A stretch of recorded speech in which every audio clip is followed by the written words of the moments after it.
Hi friends, welcome to Fatima పాపాస్ kitchen.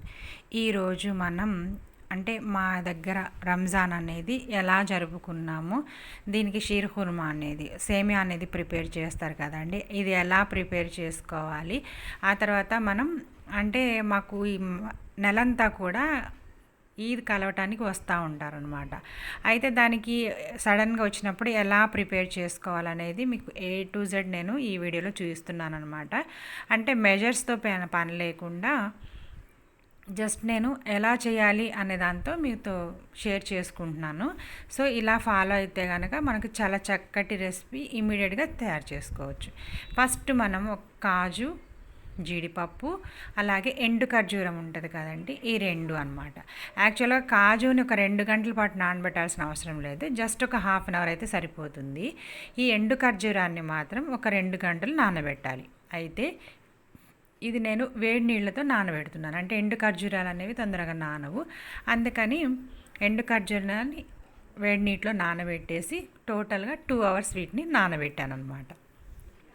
So ఒకసారి నీట్గా లేకపోతే ఒకసారి శుభ్రంగా వాష్ చేసుకొని ఖర్జూరాలని కానీ జీడిపప్పుని కానీ ఆ వాటర్ తీసేసి మళ్ళీ మిగతా వాటిని చేసుకోండి. ఆ తర్వాత ఇది మొత్తం ఒక 2 అవర్స్ అయిపోయిన తర్వాత ఇప్పుడు మనం ఈ నీటిలో ఉన్న మొత్తం వాటర్ని రిమూవ్ చేసేయాలి. మొత్తం తీసేసి చిన్న చిన్న పీసెస్గా కట్ చేయాలండి. ఖర్జూరంలో ఉన్న సీడ్ తీసేసి దాన్ని సన్నటి పీసులుగా మనం కట్ చేసుకోవాలి. సో చూడండి, ఒకసారి నేను మీకు చూపిస్తాను. మొత్తం సన్నటి కాజుని అలానే కట్ చేసుకోవాలి, బారుగా సన్నంగా ఖర్జూరాలను కూడా అలానే కట్ చేసుకోవాలి. ఇలా కట్ చేసుకొని పక్కన పెట్టేసుకున్న తర్వాత ఇప్పుడు మనం ఆయిల్ కొంచెం ఎక్కువ డీప్ ఫ్రై అవసరం, ఎక్కువ ఆయిల్ కాదు, ఘీలో వేయిస్తున్నాను నేను. అయితే ఎక్కువ కాకుండా కొంచెం తక్కువలో, మనం వేయించుకునే దాన్ని బట్టి కొంచెం ఎక్కువ వేసుకొని, డీప్ ఫ్రైకి అంత కాకుండా షాలో ఫ్రై కాకుండా మిడిల్లా వేసుకొని ఇప్పుడు దీన్ని ఫస్ట్ మనం కాజు అనేది చాలా తొందరగా ఫ్రై అవుతుంది.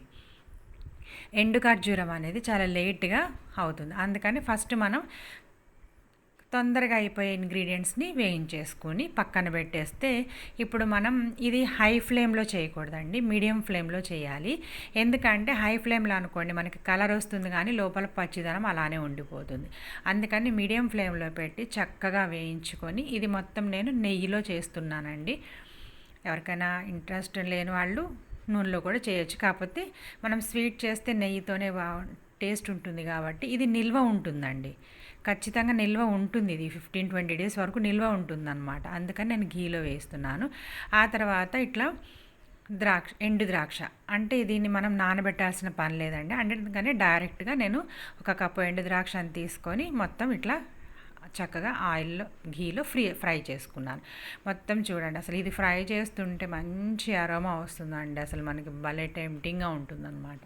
సో ఇలా మొత్తం ఒకసారి బాగా ఫ్రై చేసుకొని, ఎక్కువగా డార్క్ కూడా అయిపోకూడదండి, అలా అని పచ్చి కాకుండా ఉండకుండా మిడిల్ గోల్డెన్ కలర్ వచ్చినంత వరకు మనం వేయించుకోవాలి. మొత్తం వేయించుకొని చక్కగా చూడండి, అది ఉబ్బాయి చక్కగా కలర్ కూడా వచ్చింది. ఇప్పుడు తీసి పక్కన పెట్టేసుకోవాలి. ఇలా ఎండు ద్రాక్షను కూడా పక్కన పెట్టేసిన తర్వాత ఇప్పుడు మనం ఎండు ఖర్జూరం, ఇది కొంచెం టైం టేకింగ్ అండి, కొంచెం ఎక్కువ టైం తీసుకుంటుంది అనమాట ఫ్రై అవ్వటానికి. కొంచెం గట్టిగా ఉంటుంది కదా, అందుకని ఫ్రై అవ్వటానికి కొంచెం ఎక్కువసేపు ఉంటుంది. కానీ మనం యాక్చువల్గా ఇది ఫ్రై అవ్వటానికి టైం తీసుకుంటుంది, కానీ మనం తినేటప్పుడు సేమియా పాయసంలో భలే టేస్ట్ వస్తుంది ఇది. సో ఇట్లా మొత్తం మంచి కలర్ వచ్చిందాకా వేయించుకొని దీన్ని కూడా మీడియం ఫ్లేమ్లోనే వేయించుకోవాలండి. ఇలా మొత్తం వేయించుకొని పక్కకు పెట్టేసుకోవాలి. ఆ తర్వాత మనం సేమియా, ఇవి నాకు చాలా సన్నటి సేమియా దొరుకుతుందండి. నేను యాక్చువల్గా బాంబినో వార్మ్సెల్ అలా లావుగా ఉన్న వాటితో నేను చెయ్యను అనమాట. ఇలా సన్నటి సేమియా దొరుకుతుంది మనకి. ఇది ఆల్రెడీ రోస్టెడ్, కానీ మళ్ళీ ఒకసారి కొంచెం ఘీలో రోస్ట్ చేసుకుంటే ఇంకా కొంచెం టేస్ట్ వస్తుందన్నమాట. సో చూడండి, ఇలా మొత్తం కూడా వేసుకొని ఇది బారుగా లేదంటే రౌండ్గా ఇట్లా చుట్టలు చుట్టినట్టుగా ఉంటుంది, కానీ దాన్ని మొత్తాన్ని మనం మ్యాష్ చేసేసి చిన్నగా చేసుకొని మంచిగా ఫ్రై చేసుకొని, జస్ట్ ఇది ఆల్రెడీ ఫ్రైడ్ కాబట్టి జస్ట్ కొంచెం అలా నేతిలో వేయించుకొని తీసేసుకుంటే అయిపోతుంది అనమాట. దీన్ని కూడా ఎక్కువ మాడబెట్టకూడదండి, అసలు టోటల్ మన సేమియానే పాడైపోతుంది అనమాట. సో ఈ ప్రాసెస్ అంతా కొంచెం జాగ్రత్తగా కొంచెం ఓపికతో చేసుకున్నారంటే మనకు అసలు 1 మంత్ వరకు అసలు తిరిగి చూడాల్సిన పని ఉండదండి. హ్యాపీగా ఎప్పుడు ఎవరొచ్చినా మనం ఈజీగా చేసి పెట్టేయచ్చు. ఆ తర్వాత ఇప్పుడు సేమియా ప్రిపరేషన్ అనమాట. ఇదేంటంటే బాదం, పిస్తా 2 గుప్పెడు తీసుకొని నానబెట్టి ఆ పైన స్కిన్ అంతా తీసేసిన బాదం మరియు పిస్తా వీటిని మిక్సీ జార్లో వేసి నీళ్ళతో కానీ పాలతో కానీ మెత్తని పేస్ట్లా ప్రిపేర్ చేసుకొని పక్కన పెట్టేసుకోవాలి. ఇంకోవైపు నేను బాయిల్ అవటానికి పాలు పెట్టాను. అవి బాయిల్ అవుతుందన్నమాట. ఇలా చక్కగా బాయిల్ అయిపోయాయి కదా. ఇప్పుడు దీంట్లోకి మనం మన రుచికి సరిపడా పంచదార, షుగర్ వేసుకోవాలి. అంటే చాలామంది ఎక్కువ తీపి తినేవాళ్ళు ఉంటారు, తక్కువ తీపి తినేవాళ్ళు ఉంటారు. సో అన్నీ చూసి అడ్జస్ట్ చేసుకొని వేసుకోండి. ఆ తర్వాత దీంట్లో సేమియా అండి. మనకి అది వేయంగానే మనకు తెలిసిపోతుంది అనమాట ఎంతవరకు వేయాలి అనేది. అలా మనకి మొత్తం స్పూన్కి సేమియాలు తగులుతూ ఉన్నంత వరకు మనం వేయాలన్నమాట. ఇలా మొత్తం వేసేసిన తర్వాత ఒకసారి బాగా మిక్స్ చేసుకొని, అంటే ఇప్పుడు ఆల్రెడీ పాలు అనేవి బాయిల్ అయిపోయాయి. వర్మ్సెల్లి కూడా అంటే పల్చటి కాబట్టి చాలా తొందరగా కుక్ అవుతుందండి. ఇప్పుడు దీంట్లో ఇలైచీ పౌడర్ అనేది దీనికి తగ్గట్టుగా వేసుకోవాలన్నమాట. సో నేను చేసేది ఎక్కువ క్వాంటిటీ కాబట్టి ఒక 3 టీ స్పూన్స్ వరకు నేను ఇలైచీ పౌడర్ అనేది వేసాను. సో ఇది మొత్తం కూడా ఒకసారి బాగా మిక్స్ చేసుకొని, ఆ తర్వాత ఇప్పుడు మనం ఆల్రెడీ ఫ్రై చేసుకున్న డ్రై ఫ్రూట్స్ ఉన్నాయి కదండి, అవి కూడా వేసేసుకోవాలన్నమాట.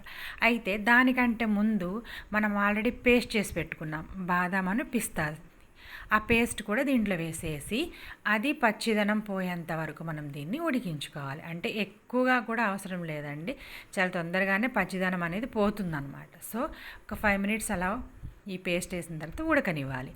ఇలా మొత్తం ఉడుకుతున్న అంటే ఇలా ఆ పేస్ట్ ఎందుకు వేస్తామంటే కొంచెం థిక్నెస్ రావడానికి అనమాట.